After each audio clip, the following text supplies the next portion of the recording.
Ready, start. In discussing the demands for grants of the Finance Ministry, we have got to see to what extent the administration of this particular ministry has led to the development of our national wealth and the securing of the welfare which our state claims to have in view. Madam, we must try to analyze very carefully the working of this particular ministry because it is not merely a department of the government, so to say, but it is the nerve center of the administration of the country.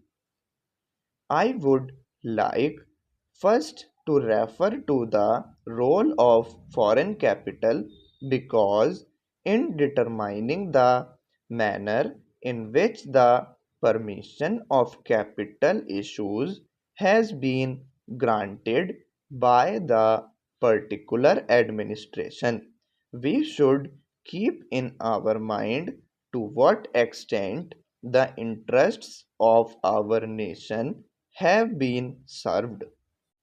I fully endorse the statement which the previous speaker has made so far as repatriation of the investments made by foreigners and of profit are concerned.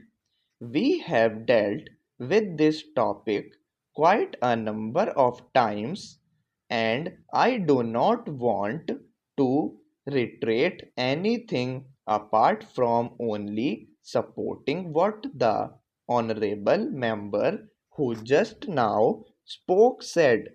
I would now like to deal with the investments of foreigners in India.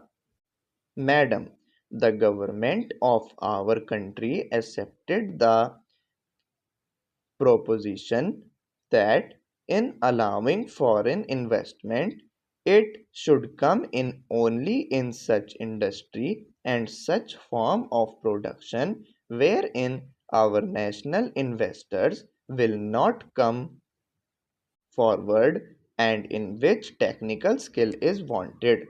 There is also one other factor which the industrial policy of our government of 1948 as adumbrated further in 1949 by the Prime Minister laid down.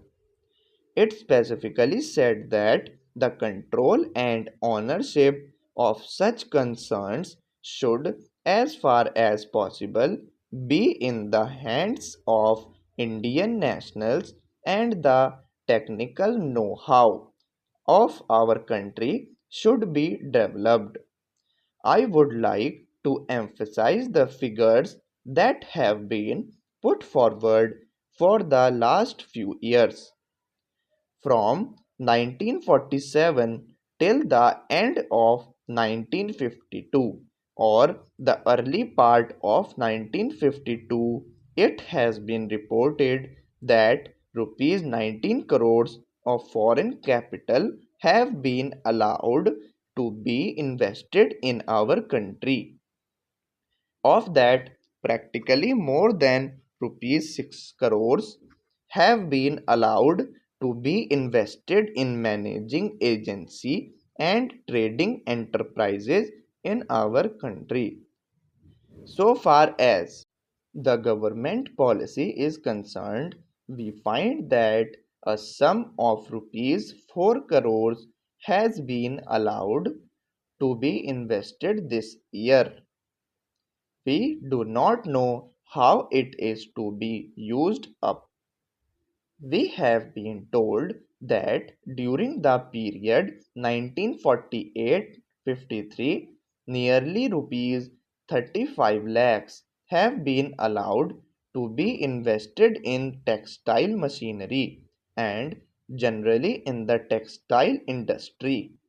We have seen to what extent cotton and jute have been dominated by the national capital and to what extent they play the role as against the demand for them.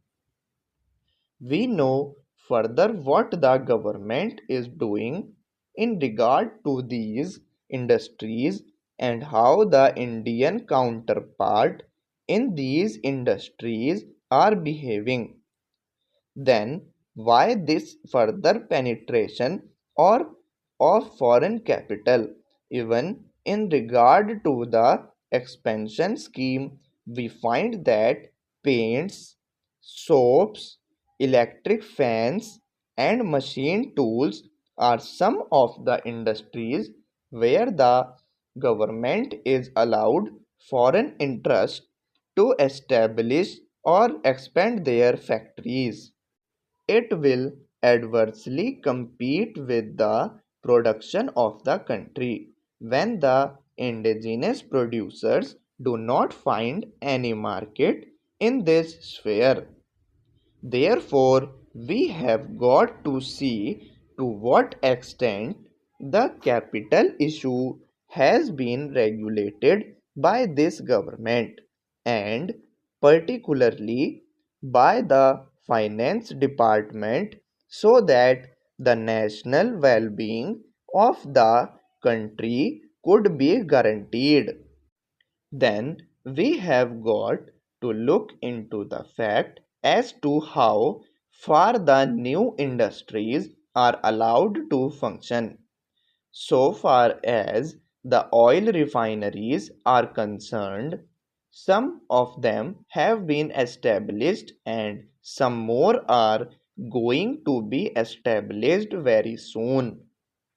In the control of the administration, the Indians have no share. There are only preference shareholders and they have no voice in the management. So far as the administrative aspect in this industry is concerned, the most important part of it is the technical know-how. They do not guarantee that they will train the Indians.